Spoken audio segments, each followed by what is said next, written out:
அனைவருக்குமே வணக்கம். சற்று முன் கிடைத்திருக்கக்கூடிய ஒரு மிக மிக முக்கியமான செய்தி ஒன்று வெளியாகியுள்ளது.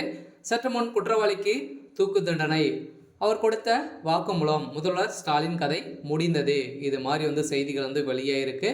ஸோ இப்போ குற்றவாளியாக இந்த மாணவ பல்கலைக்கழகத்தில் நடந்த பாலியல் விவகாரத்தில் பார்த்தீங்கன்னா சிக்கிய குற்றவாளியாக சிக்கிய ஞானசேகர் அவர்களுக்கு பார்த்தீங்கன்னா இப்போ தூக்கு தண்டனை வழங்கியிருக்கக்கூடிய சூழ்நிலையில் தான் உச்சநீதிமன்றம் அதிரடியாக களத்தில் இறங்கி இந்த வழக்கை தாமாக விசாரணைக்கு எடுத்துக்கொண்டு விசாரணை நடத்தி வரும் நிலையில் தான் பார்த்தீங்கன்னா இப்போ அவர் கொடுத்த வாக்குமூலத்தால் உதயநிதி ஸ்டாலின் அவர்களும் முதல்வர் ஸ்டாலின் அவர்களும் பார்த்தீங்கன்னா இதற்கு இந்த சம்பவம் மறைக்கிறதுக்காக அண்ணா பல்கலைக்கழகம் கொடுத்த ரொக்க பணம் பார்த்தீங்கன்னா எவ்வளோ இருந்ததுன்னா 5,000 கோடி பார்த்தீங்கன்னா கொடுத்துருக்கிறதாக இப்போ அவர் கொடுத்த வாக்குமூலத்தால் அதிரடியாக இப்போ அவர் பார்த்தீங்கன்னா தூக்கு தண்டனை கிடைத்தது.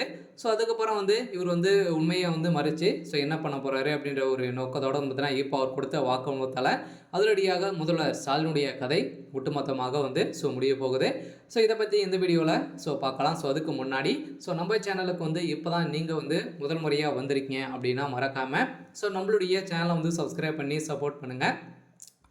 வாங்க வீடியோக்குள்ளே போகலாம். பார்த்தோன்னா ஏற்கனவே இந்த விஷயத்தால் திமுகவே பார்த்தீங்கன்னா வருகின்ற சட்டமன்ற தேர்தலுக்குள்ளே ஆட்சிக்கு வருமா அப்படின்றத ஒரு பெரிய கேள்வியாக இருக்கு இல்லையா?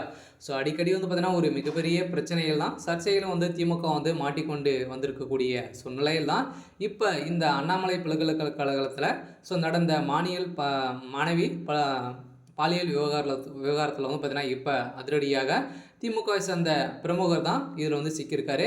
அவர் ஏற்கனவே நிறைய பிரச்சனைகளும் நிறைய மாணவிகள் பார்த்தீங்கன்னா சீர்கழித்து வந்திருக்கக்கூடிய சூழ்நிலையில் தான் அவருடைய 2 மாணவிகளும் கொடுத்த வாக்குமூலத்தால் இப்போ திமுக இருக்கக்கூடிய முக்கிய அமைச்சர் சுப்பிரமணியன் அவர்களுக்கும் இதில் தொடர்புகள் இருக்குது அப்படின்ற மாதிரி தான் செய்தி வெளியேறிச்சு. ஏற்கனவே எதிர்க்கட்சி தலைவர்களும் பார்த்தீங்கன்னா நிறைய குற்றச்சாட்டுகள் வைத்திருந்தாங்க. இதைத் தொடர்ந்து அந்த மாணவி கொடுத்த வாக்குமூலத்தாலும் இப்போ குற்றவாளி கொடுத்த வாக்குமூலம் பார்த்தீங்கன்னா அதிரடியாக முதல்வர் ஸ்டாலினுடைய அதிரடியாக அவருடைய பதவிக்கே ஒரு மிகப்பெரிய கேள்விக்குறியாக தான் வந்திருக்கு. இதனால் பார்த்தீங்கன்னா முதல்வர் ஸ்டாலின் அவர்கள் கைது செய்யப்படலாம் அப்படின்ற மாதிரி தான் வெளிவட்டாரத்தில் பேசப்பட்டு வரும் நிலையில் இப்போ குற்றவாளி அவர்களுக்கு தூக்கு தண்டனை கிடைத்திருக்கு.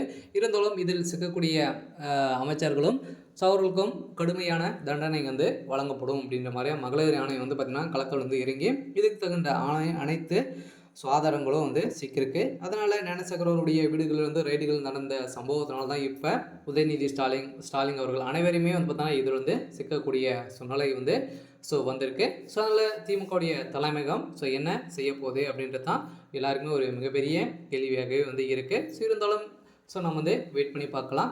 இது மாதிரி செய்திகளை தெரிஞ்சுக்கணும் அப்படின்னா மறக்காமல் நம்மளுடைய சேனலை சப்ஸ்கிரைப் பண்ணி சப்போர்ட் பண்ணுங்கள். தேங்க்யூ.